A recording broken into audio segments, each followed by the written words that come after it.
जय हिंद। स्वागत है आपका इस YouTube चैनल परफेक्ट प्रैक्टिस पर। तो इस वीडियो में हम स्टैटिक जीके का क्वेश्चन बैंक सेट नंबर 59 का फुल डिस्कशन करने वाले हैं। ये आपके सभी एग्ज़ाम के लिए काफ़ी इम्पोर्टेंट है, तो वीडियो को आप पूरा ज़रूर देखिएगा। तो हम चलिए शुरू करते हैं बिना टाइम को वेस्ट किए। तो यदि आप चैनल पे नए हैं तो सब्सक्राइब करके बेल आइकन ऑन कर लीजिएगा। यदि पसंद वीडियो आए तो लाइक ज़रूर कर दीजिएगा। निम्नलिखित में से कौन सा संगीत उत्तर प्रदेश से संबंधित नहीं है? तो कौन उत्तर प्रदेश से संबंधित नहीं है? तो टप्पा संगीत ये उत्तर प्रदेश से नहीं है, क्योंकि टप्पा ये आपका पंजाब से संबंधित है। कहाँ से? पंजाब से। बाकी बिरहा, रसिया और कजरी ये सभी आपका उत्तर प्रदेश से संबंधित है। और आपको उत्तर प्रदेश के बारे में पता होगा, उत्तर प्रदेश की राजधानी कहाँ है? लखनऊ है। लखनऊ जिसको कि नवाबों की नगरी कहा जाता है, ध्यान रखिएगा। यहीं का जो सीएम है वो कौन है? आपका जो योगी है, ठीक है, आदित्यनाथ योगी, ठीक है, वही आपका यहाँ का मुख्यमंत्री है। चलिए बढ़ते हैं नेक्स्ट। नागरिकता अधिनियम कब पारित किया गया? तो नागरिकता अधिनियम ये 1955 में पारित किया गया था। नागरिकता अधिनियम ये अनुच्छेद 11 में इसका वर्णन किया गया है। बाकी नागरिकता के बारे में यदि कहा जाए तो ये संविधान के भाग 2 में है, और अनुच्छेद 5 से लेके 11 तक में आपका नागरिकता संबंधित उल्लेख किया गया है। भारत में एकल नागरिकता का प्रावधान है, जबकि अमेरिका और जो स्विट्जरलैंड है यहाँ पे दोहरी नागरिकता है, और भारत में क्या है? एकल नागरिकता है। यानी यहाँ केवल देश का ही नागरिक होता है, राज्य का अपना नागरिक नहीं होता है, ठीक है। तो ये ध्यान रखना है आपको, ये बातें बहुत इंपॉर्टेंट है। नेक्स्ट बढ़ते हैं, जहाँ पे हमें ज़रूरी पड़ेगा वहाँ ज़रूर व्याख्या करेंगे। निम्नलिखित में से कौन सी फिलोसफन की विशेषता नहीं है? तो जो विशेषता नहीं है यह अपरिवर्तनीय होता है। नहीं, ये परिवर्तनीय होता है, अपरिवर्तनीय नहीं होता। जो नहीं था वही बताना था, तो इस हिसाब से ऑप्शन हमारा ए ही इसका सही हो जाएगा। यह आमतौर पर कम तापमान पर होता है, ये बात भी सही है। यह बहुआण्विक परत बनाता है, बिल्कुल सही है।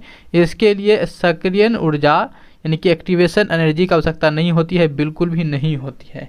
तो इसमें जो आपका है केवल क्या है? पहला गलत है, जो गलत था वही हमको बताना था, तो ऑप्शन हमारा ए ही इसका करेक्ट हो जाएगा। नेक्स्ट बढ़ते हैं।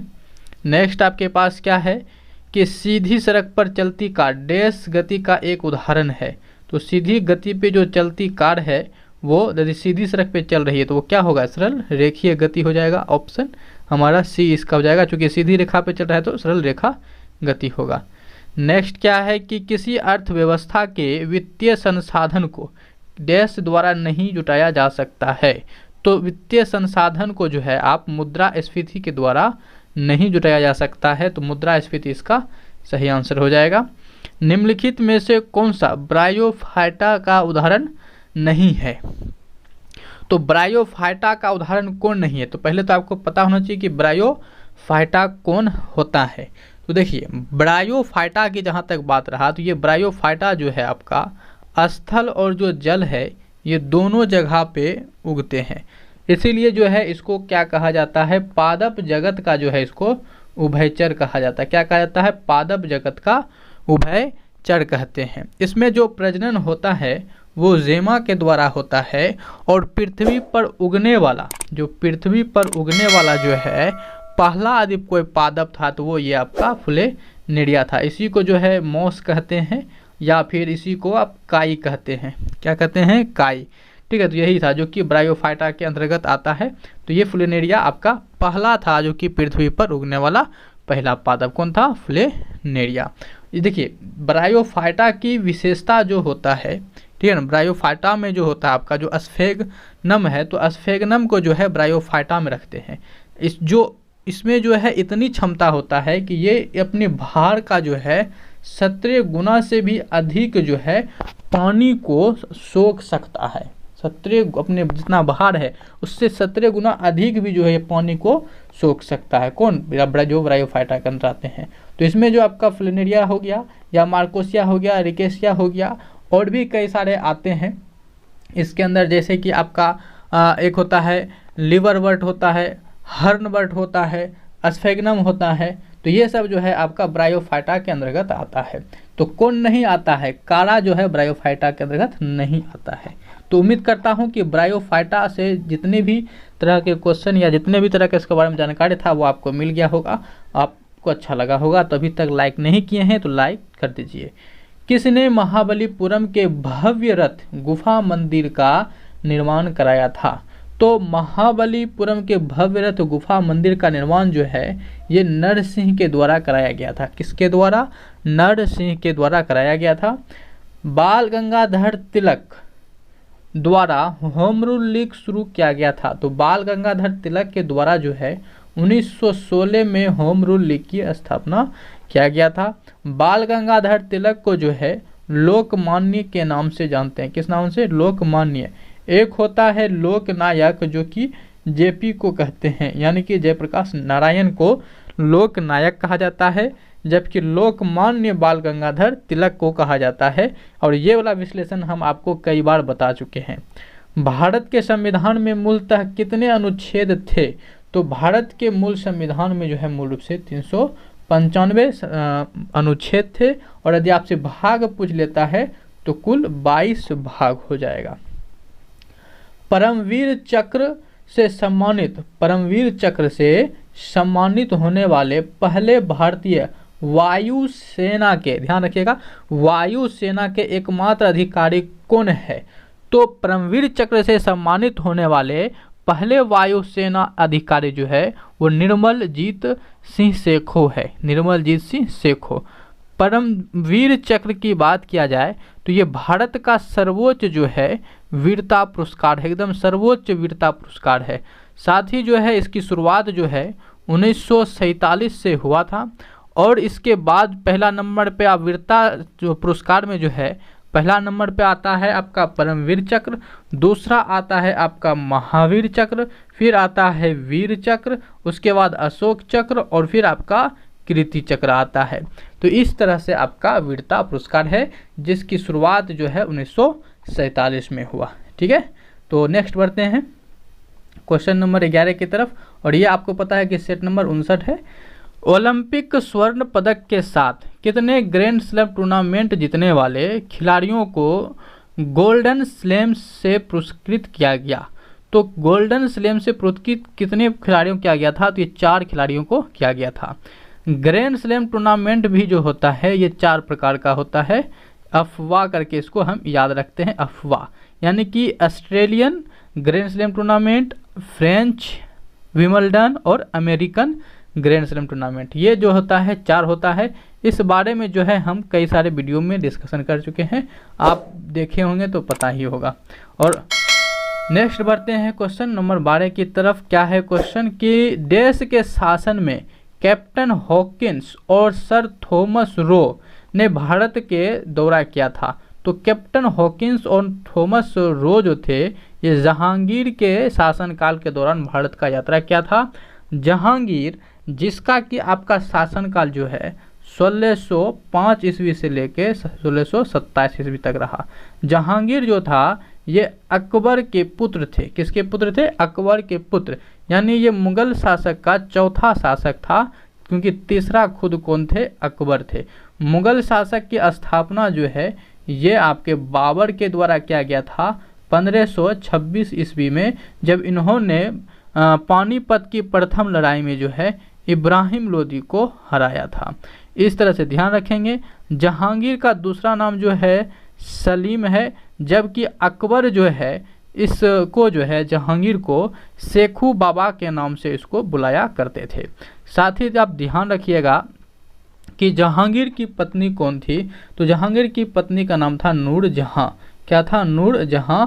और इस नूरजहां की जो बचपन का नाम था वो मेहरुन निशा था। कैसा? मेहरुन निशा इनकी बचपन का नाम था। तो इतने आप ध्यान रखेंगे।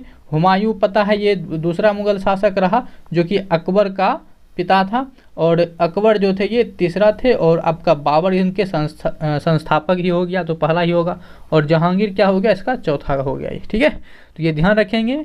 बढ़ते हैं नेक्स्ट क्वेश्चन की तरफ कि श्रीलंका की सबसे ऊंची चोटी कौन सी है? तो श्रीलंका की सबसे ऊंची चोटी पिदुरुथाला गला है। क्या है? पितृ थला गला, ऑप्शन बी। नेक्स्ट है कि किस संशोधन के तहत 6 से 14 वर्ष की आयु के बच्चों को मुफ्त और अनिवार्य शिक्षा का प्रावधान किया गया है? तो किस संशोधन के तहत किया गया था? ये संशोधन जो है 86वें संशोधन, जो कि 2002 में हुआ था, इसके तहत ये किया गया था। पहला संशोधन जो है आपका ये 1950 ईस्वी में किया गया था, जिसमें जो 9वीं अनुसूची थी उस 9वीं अनुसूची को जो है इसमें जोड़ा गया था। ठीक है, ये ध्यान रखेंगे। पहला संशोधन कब किया गया था? 1950 में। साथ ही जो संशोधन की बात है ये आपके भारत के संविधान के भाग जो है 20 में आता है और अनुच्छेद जो है 368 में संविधान संशोधन का चर्चा किया गया है। आप ये ध्यान रखेंगे कि जो आपके 52वें संविधान संशोधन था जो कि 1985 में हुआ था, इसमें जो है आपका 10वीं अनुसूची को जो है जोड़ा गया था। वहीं 74वें जो आपका 74वें जो है आपका संशोधन है जो कि 1993 में हुआ था, इसमें जो है आपका नगर पालिका से सही संबंधित है, जो कि संविधान के भाग जो है 9 के ए में इसका वर्णन आपको मिलेगा। और 91वें संविधान संशोधन जो कि 2003 में हुआ था, ये कब हुआ था? 2003 में हुआ था। तो चलिए बढ़ते हैं नेक्स्ट हमारे पास क्वेश्चन क्या है कि निम्नलिखित में से कौन सा जनसंख्या और क्षेत्रफल में सिंधु सभ्यता का सबसे बड़ा स्थल है? तो सिंधु सभ्यता का सबसे बड़ा स्थल कौन है? मोहनजोदड़ो है, जो कि वर्तमान पाकिस्तान में स्थित है, और ये चुनहुद्रो भी आपके पाकिस्तान में स्थित है। लोथल जो है ये आपके गुजरात में स्थित है। ठीक है। लेटेराइट मृदा आयरन और डैश से भरपूर होते हैं। तो लेटेराइट मृदा जो होते हैं आयरन और एल्युमिनियम से भरपूर होते हैं। ठीक है, ये ध्यान रखेंगे। नेक्स्ट की तरफ बढ़ा जाए कि आपका क्या है कि 1967 में भारत के संविधान में राजभाषाओं की सूची में निम्नलिखित में से कौन सी भाषा को शामिल किया गया था? तो राजभाषा में जो है आपका ये बताना है कि 1967 में जो संविधान संशोधन हुआ था उसमें कौन सी भाषा को शामिल किया गया था? तो इसमें जो है आपका सिंधी भाषा को जोड़ा गया था। पहले हम आपको बता देते हैं कि जो राजभाषा है, ये राजभाषा जो आपको मिलता है ये संविधान के भाग जो है 17 में जो है आपको राजभाषा का उल्लेख मिलेगा। किसका मिलेगा? राजभाषा की, जो कि अनुच्छेद 343 से लेके जो है 351 तक में इसका आपको वर्णन मिलेगा। अनुच्छेद 343 में जो है ये कहा गया है कि भारत की जो राजभाषा होगा वो हिंदी होगा, जबकि लिपि जो है वो आपका देवनागरी होगा। जब आप कहीं लिपि आपको लिखना होता है तो आप लिपि में क्या लिखते हैं? देवनागरी लिखते हैं। ठीक है, तो ये आप ध्यान रखेंगे। ये हमारा क्या है? भारत का देवनागरी क्या है? लिपि है। और ये अनुच्छेद किसके तहत कहाँ कहा गया है? अनुच्छेद 343 में कहा गया है, और संविधान के भाग 17 में जो है इसका आपको उल्लेख मिल जाता है। कितना में? 17 में। तो चलिए अब मुख्य बात आप समझ लेते हैं। जो राजभाषा है ये तो हमने हिंदी से बात कर लिया, साथ ही साथ जो है आप ये भी ध्यान रखिए कि यहाँ पे जो भाषा जोड़ा गया था 71वां संविधान संशोधन जो कि 1992 में हुआ था, इसमें आपका कोंकणी, मणिपुरी और नेपाली ये 3 भाषा को जो है 1992 में जोड़ा गया था। जबकि आपका 2003 में, इसके बाद 2003 में जो है जब आपका 92वां संविधान संशोधन हुआ था, ठीक है, तो इसमें फिर जो है आपका 4 भाषा जोड़ा गया था। डोगरी, बोडो, मैथिली और संथाली, ये 4 भाषा को जोड़ा गया था। ठीक है, तो ये 4 भाषा को जोड़ा गया था कब? 92वां संविधान संशोधन 2003 में। तो इस तरह से यदि आप जितना बताएं, यदि आप इसे नोट कर लेते हैं या आप इसे रिवाइज या याद कर लेते हैं तो फिर राजभाषा से संबंधित किसी प्रकार का क्वेश्चन आपका नहीं छूटेगा। ठीक है, तो नेक्स्ट बढ़ते हैं। नेक्स्ट हमारे पास क्या है कि निम्नलिखित में से किस तत्व में सबसे कम विद्युत ऋणात्मकता है? तो सबसे कम विद्युत ऋणात्मकता किसमें है? फ्रांसियम में है। फ्रांसियम जिसका संकेत Fr होता है, ये क्या है, सबसे अधिक किसी का भी विद्युत धनात्मक तत्व है तो वो फ्रांसियम है। अब चूंकि इसका विद्युत धनात्मक जो है वो सबसे अधिक है तो विद्युत ऋणात्मकता क्या हो जाएगा, सबसे कम हो जाएगा। तो इसीलिए ऑप्शन हमारा क्या हो जाएगा, इसका बी सही हो जाएगा। ओस्मियम जो है ये भारी तत्व है, हाइड्रोजन ये जो है हल्का है, ठीक है, क्या है, हल्का गैस है। टंगस्टन जो है ये आपका जो होता है, जो विद्युत बल्ब के फिलामेंट होते हैं उसमें टंगस्टन का इस्तेमाल करते हैं, ठीक है। नेक्स्ट बढ़ा जाए कि निम्नलिखित में से किस पदार्थ का पीएच मान शून्य के सबसे करीब है। तो शून्य के सबसे करीब किसका पीएच मान है, तो जो हमारा सांद्र हाइड्रोक्लोरिक अम्ल है इसका, यही HCl जो होता है हमारे अमाशय यानी कि पेट में जो है पाया जाता है, जो कि भोजन के साथ आने वाले कीटाणु और जितने भी आपका जीवाणु होता है उसको नष्ट कर देता है और भोजन को अम्लीय माध्यम में पचाता है, ठीक है। नेक्स्ट बढ़ते हैं और लास्ट हमारा क्वेश्चन है कि India the future is now किसके द्वारा लिखी गई है। तो India the future is now जो पुस्तक है ये शशि थरूर के द्वारा लिखा गया है। तो आशा करता हूं कि आपको ये वीडियो जो है अच्छा लगा होगा। तो अभी तक लाइक नहीं किए तो एक लाइक तो बनता है हमारे इस मेहनत पे, और यदि आप चैनल पे नए हैं तो सब्सक्राइब करके बेल आइकन ऑन कर लीजिएगा। यदि आप इसे शेयर करके आप हमें सपोर्ट कर सकते हैं। इसी तरह से आप बने रहें, सपोर्ट करते रहें। मिलेंगे नेक्स्ट वीडियो में। जय हिंद।